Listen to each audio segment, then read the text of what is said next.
欢迎来到新闻频道。当您订阅频道时，演员们会很高兴。赵今麦甜妹人设崩塌，无可替代里她拼碎纸，背数字的狠劲从何而来？画面是这样的：赵今麦演的徐迟蹲在公司碎纸机旁边，地上散着一地的纸屑，那是他熬了2个通宵做的方案，被人恶意塞进碎纸机毁了。他就那么蹲着，一张一张拼，指尖磨得渗血珠，眼皮都不抬一下。几个小时后，这姑娘抱着一沓手写的测算表走进会议室，对着那群等着看她笑话的人，平静地说：“这里每一组数字都在我脑子里，兄弟们，这不是我们认识的那个赵今麦了，你知道吧？赵今麦这孩子真的是被甜耽误最深的一个。少年派里笑起来甜得过分，小姑娘乖的你想给她递糖。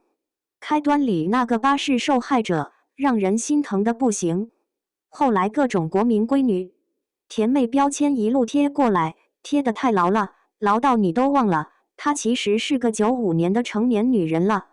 她的撕标签啊，不然就被永远定在那个乖字上了。但无可替代这次所谓的转型，真正值得讨论的不是她剪了短发，穿上西装，而是她接了一个内核由创伤后遗症驱动的角色。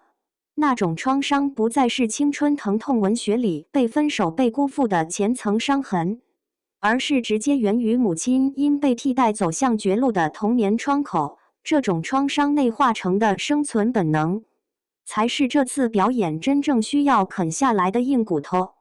于是问题来了，赵今麦这次突破是演员与角色深度共融的必然成果，还是市场对去甜妹化形象又一次简单的符号收割？角色解构徐迟的偏执源于何种创伤？超越复仇、母亲之死作为驱动力的独特性。很多职场剧喜欢给女主角一个阳光奋斗叙事的起点，要么为了事业理想，要么为了独立自主，要么单纯为了赚更多钱。无可替代里的徐迟走的完全是另一条暗路，他的动力来源特别不鸡汤，甚至有点狠。童年时，他亲眼看着母亲因为婚姻破碎，感觉自己被一步步替代，最后走向绝路。父亲在母亲葬礼后不到1个月，就带着新欢住进了曾经的家。这件事在他心里焊死了一句话：这一生绝对不能被别人替代。你把这句话跟常见职场剧女主角的目标对比一下，能看出本质区别。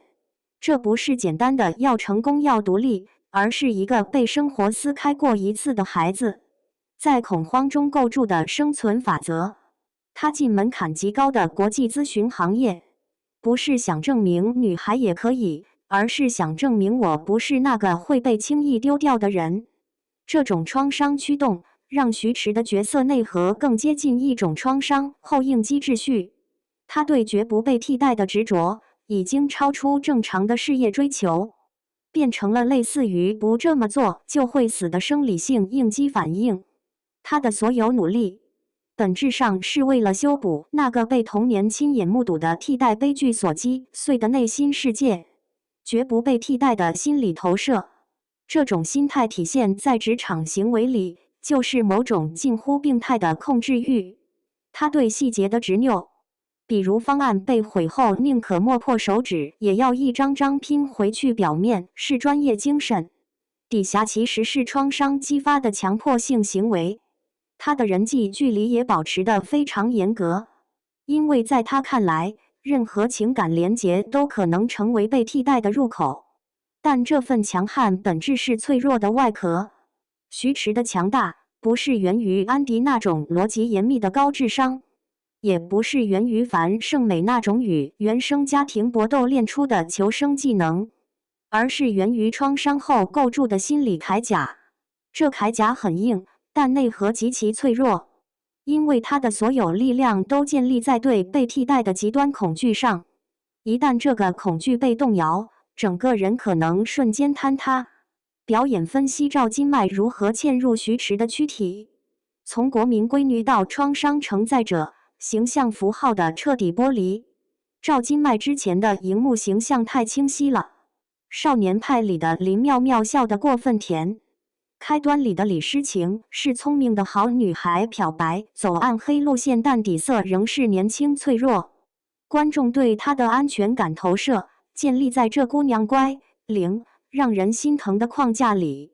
徐迟这个角色干的事是把那个框架连根拔起来摔碎。这次在外形上，赵今麦刻意做了去女性化、去柔和化的处理。她剪了留了很久的长发，换成齐耳短发，西装衬衫，眼神冷飒倔强。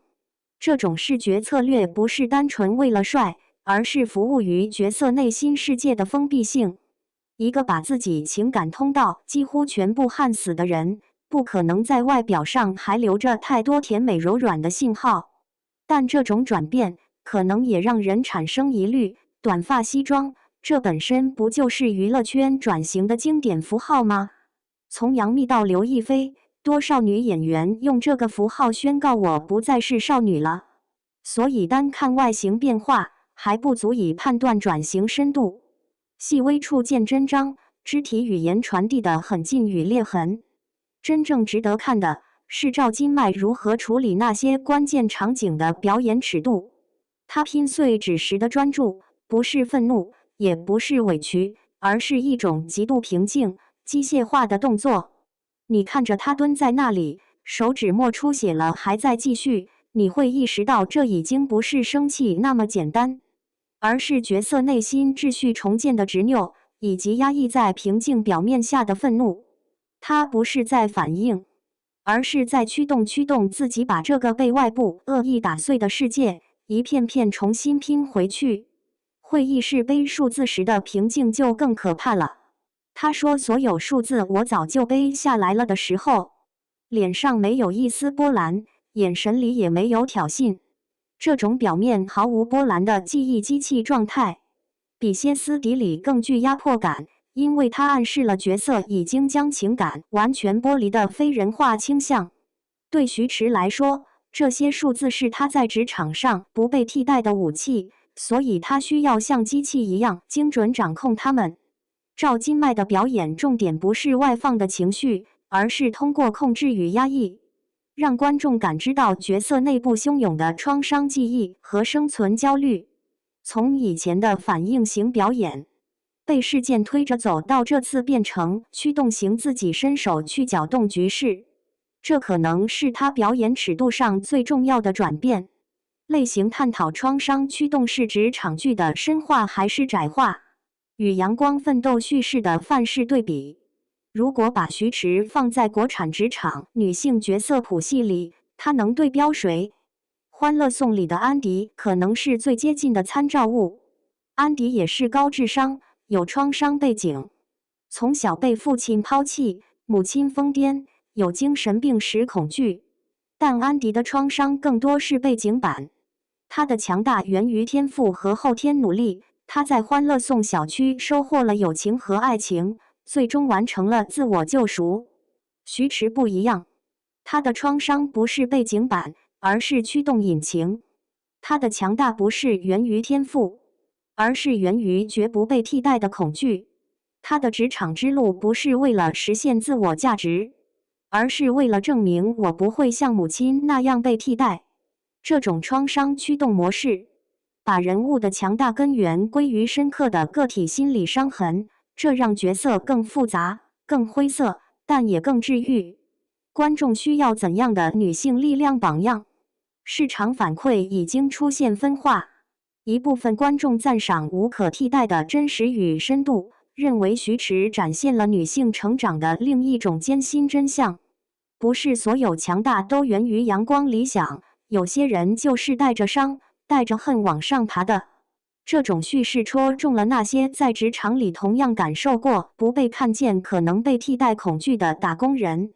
另一部分观众则感到疲惫，他们可能觉得，为什么女性角色总要背负这么沉重的创伤？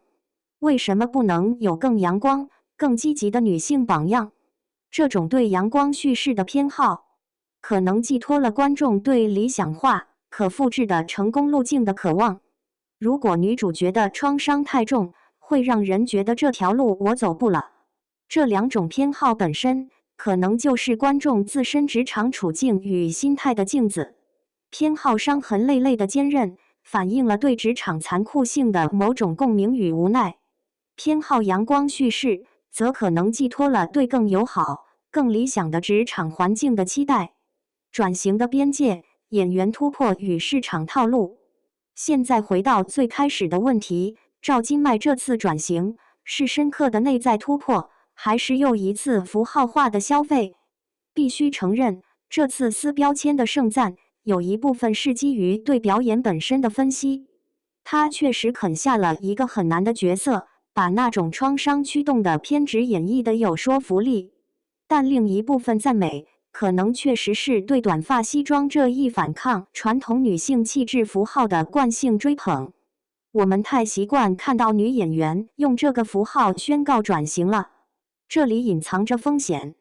如果业内仅将转型理解为甜妹穿西装笑容消失、眼神变冷等外在符号的更迭，那么这不过是另一种可复制的套路。今天赵今麦剪短发，明天其他甜妹也剪短发，后天大家又发现暗黑系是新的转型密码。这种符号层面的转型，并没有触及表演艺术与角色塑造的核心。真正的转型，应该是演员能够驾驭不同类型、不同心理深度的角色，而不是简单更换外在形象。赵今麦这次至少证明了，他有能力潜入一个充满心理暗礁的角色，并通过细腻的表演让观众相信这份创伤后遗症的真实性。赵今麦这次转型的成功之处，在于他勇敢地潜入了一个充满心理暗礁的角色，并通过细腻的表演让观众相信了这份创伤后遗症的真实性。这既是他个人演艺生涯的重要突破，也为职场女性角色提供了更具心理学深度的样本。作为观众，我们对职场女性角色的期待，究竟更倾向于折射现实伤痛的深刻，还是提供情绪价值的阳光？这种选择本身，或许正是我们自身职场处境与心态的一面镜子。无论答案如何，值得庆幸的是，市场开始容纳并讨论更多元的女性形象，这本身即是一种进步。而真正的撕掉标签，永远是下一次不拘一格的勇敢尝试。